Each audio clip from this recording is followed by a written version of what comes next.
Goeiedag en welkom by ANT se ekonomiese oorsig, moontlik gemaak deur FFG.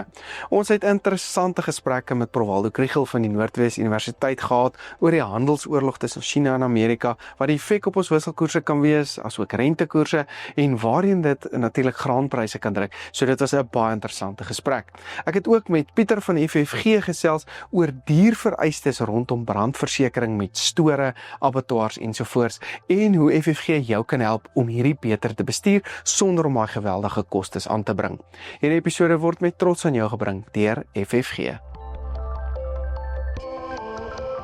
Die rand verhandel tans op R17.31 teenoor die Amerikaanse dollar, op R20.13 teenoor die euro en op R11.29 teenoor Australië se dollar.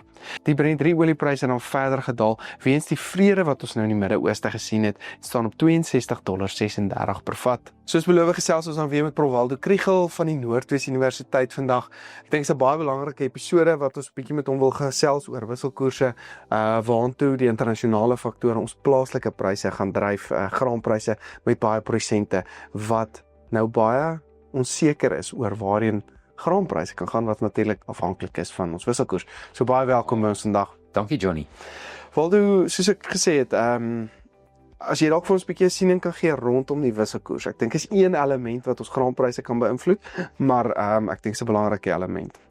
Johnny, op hierdie stadium dink ek die wisselkoers is 'n meer 'n dollar storie as 'n rand storie. So, ons kan dit sê, daar kan nou goed in Suid-Afrika gebeur. Ons het nog 'n mini begroting voor, ons nog 'n monetêre beleidskomitee vergadering, maar op die oomblik is die rand relatief sterker omdat die dollar relatief swakker is. So ek dink dis af hier wegspringpunt. So as mens nou wil wonder wat gebeur in die volgende 3 maande, 6 maande, moet mens dink in terme van die dollar en die Amerikaanse ekonomie. En goud. Goud is deel van die storie en dis juis omdat ek dink beleggers nou 'n bietjie skrikker raak. Maar weer eens kom terug na die dollar toe, nee, yes. Presies. Okay. So hulle om Amerikaanse staatsskuld was nog altyd die veiligste belegging wat jy kon maak vir 'n klein opbrengs. Maar nou hulle is nou al in, ek weet nie dag hoeveel van die shutdown nie. En dit lyk nie asof hierdie ouens mekaar wil vind nie en dit skep onsekerheid oor hoe gaan hulle skuld finansier in die res van die jare van president Trump en al die jare wat daarna kom ensovoort. So nie net sentrale banke nie, gewone beleggers is ook nou besig om te sê, kom ons verkoop 'n bietjie van daai skuldinstrumente en ons sit dit eerder in goud. Ja. So dit is waar die goudprys vandaan kom en gewone ouens soos ek en jy kan nou ook deel wees van die aksie want jy koop 'n goud exchange traded fund. Okay. 'n Paar randjies en jy's op deel van die nou so hoog. Weet jy of dit nou die tyd is om te koop? Daai is nou die moeilikheid want toe mense gesê ja 3500, wanneer sien ons 4000? Ek gesê nee ouens, julle droom. Ja. Nou is ons ver oor 4000. Dan sien jy ouens praat gerugte van 5000. Jy weet dalk oor 'n maand sit ons so en sê ja. Okay, selfs 5 is nie onmoontlik. Ja. So die groot ek gesels nou die dag met Theo. Hy sê nee, na president Trump het ons 8 jaar van JD Vance. Hy gaan 2 termyne hardloop daarna. Hy sien nie die demokrate terugkom binnekort. Dan is goud op 5 nie onmoontlik. Ja. Want ek dink dit gaan 'n voortsetting wees van hierdie beleide van meer staatsskuld, baie onsekerheid ensovoorts wat die mense uit Amerikaanse skuld uit laat klim. So jy sê die rand sterker. Ja, dit is nou, kom ons sê die dollar swakker. Gegee alles anders bly dieselfde vir die rand, gaan die rand bietjie sterker gaan net omdat die dollar effens swakker is. Maar met al hierdie goed kan omdraai, hierdie storie van die 100% tarief op Chinese uitvoer na die VSA toe. Hy het dit baie vinnig omgekeer nadat Bitcoin 20% van sy waarde verloor het daai oggend. Toe tweet hy die mees gerespekteerde president Xi en hy praat baie mooi, hy het so ek wil amper sê sterk woorde skud die markte en die markte praat maar weer terug na die politiek toe. Ja. So in daai opsig my hele storie oor hoekom die dollar verswak kan binne 'n dag anders lyk as hulle. Ja, maar ons kan nou maar net praat oor wat heiliglik die faktore is en ek dink as mens sê kom ons sê die neigingstuur voort soos wat dit doen. Dan dink ek 'n sterker rand is meer waarskynlik as 'n swakker rand. 17? Ek weet daarom nie Johnny, onder 17 moet 'n klomp. Hy het redelik ondersteuning op hierdie vlakke gegee al hierdie faktore, is dit nie? Dit is so en ek dink vir onder 17 moet mens nou dink in terme van wat doen jy met rand? beleggers moet Suid-Afrikaanse bates kom koop en hulle is nog steeds netto verkopers van ons bates. So, die monetêre beleidskomitee se onlangse oorsigdokument wys hulle is netto verkopers van staatsskuld en aandele. Wat jy skaars kan glo as jy dink hoe goed die beurs doen op die oomblik, maar dis Suid-Afrikaanse beleggers. So ek dink daar moet baie goed begin regloop hierso voor ons bates so aantreklik lyk dat jy praat van 'n rand onder 17. En as ons regering en die RNJ en daai goed kyk, is die trek rekord meer dat dit kan skeef draai. Ja, dit lyk nie asof hulle binnekort 'n plan gaan implementeer nie, kom ons stel dit so. So as hulle begin watertrap, want die plaaslike verkiesings is om die draai, en net daarna gaan hulle sê, maar die nasionale verkiesings is om die draai, dan is dit, ek weet nie, dan gaan die ekonomie maar so half en soos iemand wat in sy slaap wandel. 1%, miskien as ons gelukkig is, vir oomblik draai. Ons begin nou, soos met Theo praat, ons begin nou vere regskit vir volgende jaar se verkiesing, en almal probeer nou posisies kry en alles, en weer eens dit veroorsaak baie meer onsekerheid, baie meer kleitrappery, watertrappery. As jy beleggings aangaan, dan is dit maar hier en nog 'n los sonpaneel of daar 'n bietjie 'n waterstelsel om 'n bietjie op te maak vir dienslewering wat swak is. Maar niemand is besig om fabrieke uit te brei, ander besighede te koop. En so ek dink as daai syfer begin afkom, as ons sien maar maatskappye is regtig besig om hulle geld in beleggings in te sit, dan weet ons die hervormings het begin werk. Maar dit gaan die volgorde is eers soek ons 'n bietjie vordering met die hervormings. En dan sal ons die vertroue terugkry. En vordering is nie 'n verslag uit die nuwe economic war room van die president nie. Vordering is besighede moet dit kan begin voel. Hulle moet kan sê, maar weet jy, ek is verbaas oor, ek kan nou 'n ding met 'n trein stuur, wat ek 'n paar jaar terug nie kon nie, of hierdie prosesse dan maar baie glad geloop. Ek kan actually weer my water drink uit die kraan uit. Presies, ek dink as jy daai bewyse begin kumulatief kry, en jy begin dink die goed wat dit verander, is eintlik kan nie maklik teruggerol word nie. Weet die verbeterings is nie goed wat oor 'n jaar gaan anders lyk as daar 'n ander plaaslike owerheid is nie. As jy dink dis nou meer permanent. Dan gaan jy begin belê. Jy het gepraat van China, Amerika, die handelsoorlog. Dis die wisselkoers is een aspek, maar die ander is die handelsoorlog, laer pryse in Amerika met die handelsoorlog, hulle kry nie uitgevoer nie. Wat is jou gevoel waartoe dit kan gaan? Weereens dit ook 'n groot gedeelte van waartoe ons graanpryse nou gaan.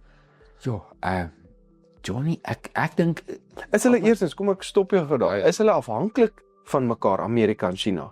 So hulle kan nie die hele tyd net blaf vir mekaar en niks doen nie. Hulle moet iewers begin saamwerk. Absoluut. Nee, so hulle die Chinese is besig om op skaal te produseer. Iemand moet daai goed koop. Dis die Amerikaners. Die Amerikaners kan dit net by die Chinese koop. So maak nie saak wat 'n meeste van hulle goed net aan China verkoop. So hulle is nou kwaad vir mekaar, maar dit maak nie sin om kwaad te wees vir mekaar nie. En ek dink ook hulle besef hulle is regtig nou die groot honde wat vir mekaar kyk. Hulle kan nie mekaar vat oor kleinighede nie, want dit is sinneloos. So jy kan bietjie dreig, maar dan moet jy dit gou weer terugrol. En die nadeel is, ek dink die Chinese het nou gesien die Amerikaners dreig. So hulle toets ook maar so 'n bietjie wat sê die ander groot hond? Kom ons kyk bietjie, wat gaan hy maak as ons dit sê? En of so meet hulle mekaar die hele tyd. Maar ek kan nie sien dat dit veel erger kan gaan nie. Net soos jy sê, omdat hulle mekaar wel nodig het om dag tot dag aan te gaan. Hoop ooreenkoms kan afkom, en dit kan baie goeie goed vir ons graanpryse beteken. Dit sou fantasties wees. Prof Theo in sy onderhoud, of wat ek met hom gesels het, hy het gesê Amerika en China is baie soos die ANC en DA nou op die oomblik. Hulle is direk teen mekaar, hulle is konflik, hulle het baie konflik, kompetisie vir mekaar, maar hulle het mekaar so nodig. Nee, hulle is verweef op soveel vlakke. Jy kan nie net een kant staan en sê ons gaan nou nooit weer met mekaar handel dryf, nooit weer met mekaar praat nie. Dit is wat globalisering vir ons gebring het. Om daai los te maak, ek dink is diskant onmoontlik, en dis ook nie gewens nie. Dit het vir almal gewerk toe die hulle mekaar so goed gekoop het. Ek kan maar aanhou daarmee. Dan wil ek ander bietjie positiewe nuus vir ons boere, soos ons nou plant somergraanseisoen nou in die gang is. terme van brandstofkostes, wat met oliepryse afhanklik is en die vrede in Gaza, het dit 'n effek waartoe kan dit gaan? Ek dink laer oliepryse. Ons het nou gesien ons nie baie nie. Ons praat nou van hier $2-3 op per vat oor die laaste week of wat. Maar duidelik is dinge effens rustiger. Hoe blywend die vrede is, hoe al die fyn detail uitgestryk gaan word, gaan mens maar moet sien. Maar ek dink dit ontlont so bietjie nog 'n konflikpunt in die wêreld op die oomblik. So daar is nie direk olie nie, maar die sentiment rondom konflik daar sit maar so 'n bietjie van 'n iets by die olieprys. Waar as jy dit gaan uithaal, dan kyk ons na 'n effens laer olieprys wat positief is. Ja, en al die OPEC lande wat dan ook saamwerk en almal begin nou actually saamwerk met Trump se vredesplan. En dit kan weer meer olie of meer sekerheid van olie beteken. Ja, bietjie minder volatiliteit daarso en mens sien ook so ietsie daarvan in Suid-Afrikaanse syfers. Ek was nou verbaas. Die aankope bestuurdersindeks September data was 'n knertsie op, net nou in positiewe terrein. Okay. En gister het Sakkie se vertroue indeks uitgekom ook vir September en die lyk ook effens beter. Nou, dit is moeilik om te verklaar. Is September nou 'n vreemde uitskieter? Ek dink is te vroeg om te praat van die ekonomie het nou begin draai, maar dalk is daar iets in sentiment van kyk, die rand is effens sterker, die oliepryse is op 'n plek waar hy nie te veel rondhop nie, brandstofpryse lyk alright. So miskien skep besighede en boere daarmee saam so 'n bietjie asem. Yes, ek hoop regtig so, want ek weet baie van die prosente is baie onder druk op hierdie oomblik met die graanpryse wat laag bly. So ek hoop hierdie bring dan bietjie positiewe uitkyk vir hulle. En hopelik 'n paar rand in die verbruiker se sak iewers, sodat hulle weer al hierdie goed kan koop. As ons dalk rentekoersverlaging sien. Wat jy gevoel rondom dit? Ons nou dink vas.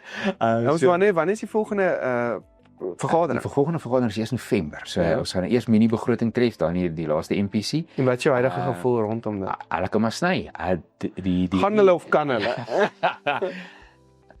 Ek dink hulle kan verseker. Ek dink die reële koers is te hoog op die oomblik. Okay. Op daai basis, ek dink ook baie van die goed waaroor hulle bekommerd en onseker is, lyk minder onseker. So ek dink altesaam is daar 'n klomp goeie redes om te sny en ek dink nie hulle is so dogmaties dat hulle half sal sê nie, maar ons gaan nou maar net vas staan vir altyd nie. Ja. Ek dink daar's genoeg buigsaamheid om dalk vir ons 25 basispuntjies te gee. Ag, ons hoop so. Sou dit pas. Met al my skuld hoop 'n mens maar sê. Baie dankie vir jou tyd, Waldo. Dit was baie insiggewend geweest soos gewoonlik en skakel in volgende week. En dan gesels ons verder weer met Prof Waldo, maar bly ook ingeskakel. Ons gesels hierna met FFG oor versekeringsaspekte. Dankie, Waldo. Plesier, Johnny. Soos beloof gesels ons weer met Pieter van FFG vandag en ons kyk bietjie na brand en die bestuur van verskeie vereistes wat jy dan op die plaas moet doen wat boere en groter instansies of besighede dan geweldige baie geld kan kos. Net om seker te maak hierdie vereistes word dan voldoen. Hoe doen julle van die FFG? Hoe bestuur julle dit? Want ek weet baie versekeraars wil nie na hierdie tipe risiko's kyk nie.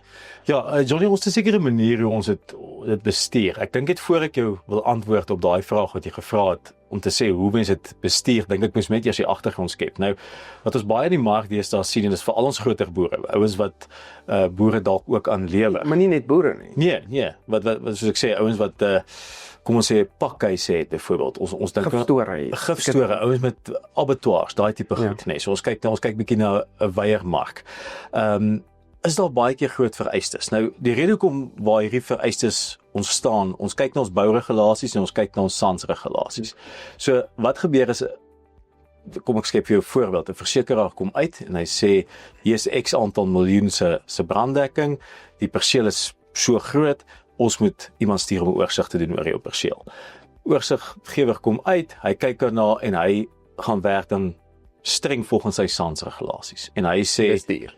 Ja, baie duur. Want nou begin hy vir jou sê, okay, jou stoor of jou pakhuis is 4.500 vierkante meter. So nou moet my sprinklaarstelsels begin insit en jy moet kyk hierna sekere vereistes om jou brandrisiko te mitigeer en dit kos nie 'n paar R100,000 nie. Ons praat hier van miljoene rande. En ons sit met kliënte van ons nou wat gaan nou meer as 20 miljoen kos om hierdie vereistes te voldoen. Sure.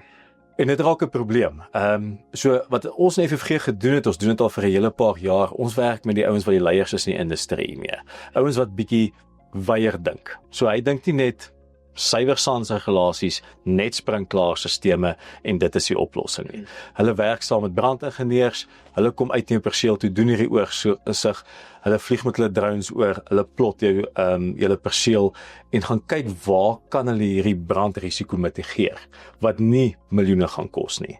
Die voordeel met die mense wat ons werk, is almal ook geakkrediteerd by verskeie versekeraars. So ons sit nie net dat ons sê jy moet na 'n spesifieke versekeraar nie, ons gee jou nog steeds 'n keuse daarmee, maar ons kry hierdie ouens by jou perseel uit, doen daai verslag en die versekeraar aanvaar dan so. En dan kan ons jou branddekking vir jou so verseker, sonder dat jy daai miljoene hoef te spandeer.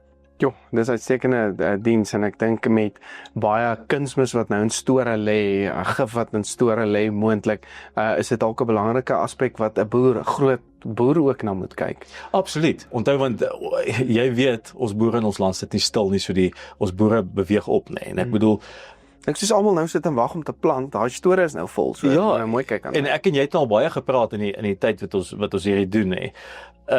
Jy sê nou gif, hierdie tipe goed in store, maar as jy net die implemente kyk in die boer se store, ek bedoel dit het ook tog 'n brandrisiko, want daai implemente het 'n astronomiese waarde, nê. So daai moet as 'n geheel na gekyk word, wat is daai brandrisiko, wat is die bepalinge. So as al van ons boere is al buite, ons verskaffers aan boere, waar ons boere ook verskaf weer, kom praat met ons, want ons kan jou help op daai om by jou uit te kom op die plaas, op jou perseel, by jou besigheid, om daai te mitigeer, as jy daai probleem mee sit. Hoe doen hulle dit, as jy nou op 'n praktiese basis gaan kyk, as hulle nou byvoorbeeld die sprinklaars wegvat, of dalk die kostes bietjie minder maak, hoe kry hulle dit reg om daai vereistes, of die kostes rondom die vereistes bietjie af te bring? Kyk, soos ek gesê het, die ouens werk nie streng op 'n SANS-regulasie nie. So, wat die probleem is met 'n SANS-regulasie is, hy sê, as 'n perseel bo 'n sekere grootte is, dan moet ons kyk na sprinklaars.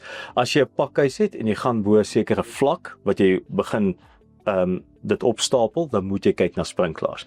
Maar die probleem is wat ek het met SANS-regulasie het. Nou sit jy met 'n ou wat net met staal werk. Staal brand nie. Ja. Nou, hoe wil jy vir die persoon sê jy moet nou byvoorbeeld 'n sprinklaar insit net oor sy grootte van sy gebou en die inhoudwaarde wat hy het. Ja. So hierdie ouens gaan kyk na dit. Die ander groot ding wat hulle ook gaan kyk is, hulle gaan kyk waar is jou brandrisiko's eerder. So hulle sê nie net dit is jou grootte van jou gebou, ons kos sprinklaars in en nou is almal gelukkig nie. Want gaan 'n sprinklaar dit in 'n geval oplos? Nee, ek glo nie. Hierdie ouens gaan kyk weer waar sit jou brandrisiko. En gewoonlik jou grootste brandrisiko sit waar jou elektriese koneksies inkom in 'n gebou. Want dit is 'n groot komponent waar dit is. So hulle gaan kyk om eerder te sê, kom ons gemaak daai veilig. Kom ons gemaak dit veilig by jou elektriese koneksies. Kom ons gaan kyk daar waar daar hitte gegenereer word in enige deel van jou perseel. Hoe kan ons dit verander? Dat daai beskerm word en dan vat ons jou brandrisiko weg deur dit. En dis 'n fraksie van die koste. Jy kan net dink om daai te doen teenoor om vir 'n gebou, eers hierdie klein wat ek net vir jou van gesê het, ek het geboue van 10.000 vierkante meter. Ek wil dit is onhaalbaar om te dink so met sprinklaars gesit. Ja. Baie dankie Pieter, is baie insiggewend en ek dink gesels gerus met Pieter en sy span. Dit is baie belangrik dat 'n mens gaan gesels elke situasie apart moet gaan evalueer om te kyk hoe kan ons hierdie vereistes, wie kostes rondom die vereistes bestuur, maar seker maak jou dekking is steeds voldoende en reg. Absoluut. Ek dink Johnny, die laaste ding wat ek wil noem op hierdie is, jy het nou op 'n goeie punt geraak om te sê maak seker jou dekking is reg. En hoekom ek 'n absolute voorstander is van 'n oorsig, en dit is wat ons kom doen as ons hierdie doen. En ek praat nie van 'n versekeraar se oorsig terself altyd nie. Ek praat dalk van die mense wat ons gebruik. Jy weet jy is reg verseker, maar nie net jy weet jy is reg verseker nie. Die versekeraar het ook vrede. Ja. Want hy sê, dan gaan nie met stories kom. Nee, want hy sê hier is die vereistes wat ek wil hê in oorleg met die oorsiggewer wat gekom het. Hier is die vereistes, jy voldoen aan dit. So die tikboksies sê ja. Ja. So as ons op eisstadium kom, is daar op eisstadium is daar nie 'n probleem nie, want ons kom blootbid uit om te sê ja, hier was 'n brand, okay, maar ons sekere vereistes, ja, hier is die verslag, hier is die vereistes, het dit voldoen. Ja. So dan is en dit wat ons eintlik wil hê. Ons wil hê die uitbetaling moet gebeur en dis hoekom ons versekering betaal. Anders as ons nie wil die uitbetaling doen nie of as ons nie daai in gedagte het vir die einddoel daarvan nie, het versekering eintlik nie 'n doel nie. So ons moet by dit uitkom. Dis baie belangrik. Baie dankie vir jou tyd, Pieter. Ja, skakeling gerus volgende week en gesels ons verder met FFG en hulle span oor versekering, maar ook met Waldo wat ons weer so 'n bietjie kyk na die ekonomiese sake. So baie dankie en dan gesels ons weer volgende week, Pieter. Dankie Johnny, waardeer. Hierdie episode was met trots aan jou gebring deur FFG.